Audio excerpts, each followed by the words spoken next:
Our first written evidence for a defensive line in the Alps is from the 5th century administrative document called De Notitia Dignitatum, which mentions a Tractus Italiae circa Alpes under the command of a leader called De Comes Italiae.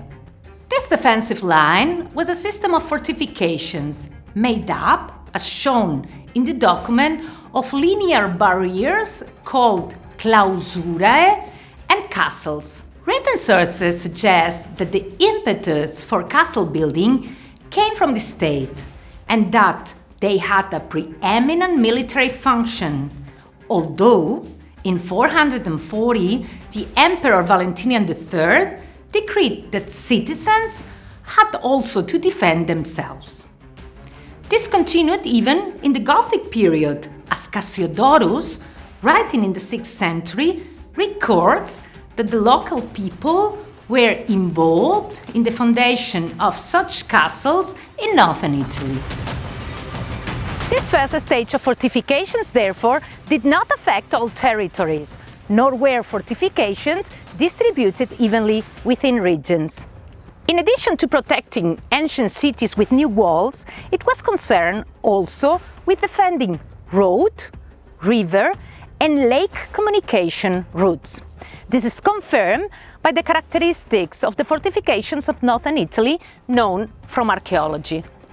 Large castra were founded on mountain plateaus or on isolated hills, on peninsulas and islands of lakes in the pre-Alps, such as Sirmione or San Giulio d'Orta. They were established not only along the mainland and water routes, but also in the center of a territory with economic resources to be defended.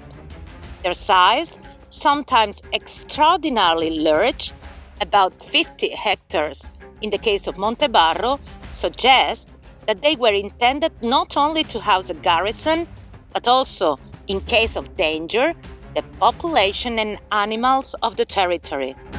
The impressive defense works of different types of castles, of which the Tower of Torba in Castelseprio is still so well preserved, indicate the roles played by the Roman state and the aristocracies in this massive process of fortification. The role of state authorities and aristocracies is key to the understanding of the phenomenon of late antique castles in Italy, although we must also take into consideration their interactions with the ecclesiastical hierarchy, which founded churches in these castles, and oversaw the religious care of the surrounding population. Inscriptions and numerous examples of prestigious churches also confirm the interest of ecclesiastical hierarchies in the castles of the Alpine foothills.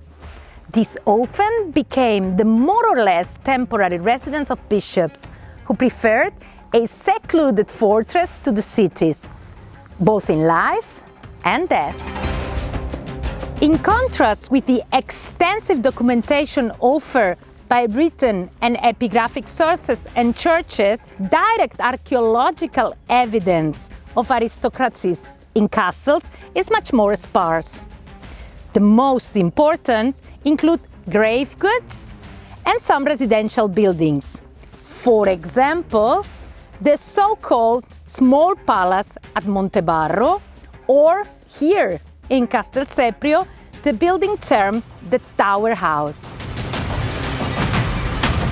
Between the end of the 6th and 7th centuries, the rich grave goods found in Lombard burials confirm the presence of people of high rank. Tombs with rich grave goods from the first half of the 7th century have come to light in the castrum of Monselice.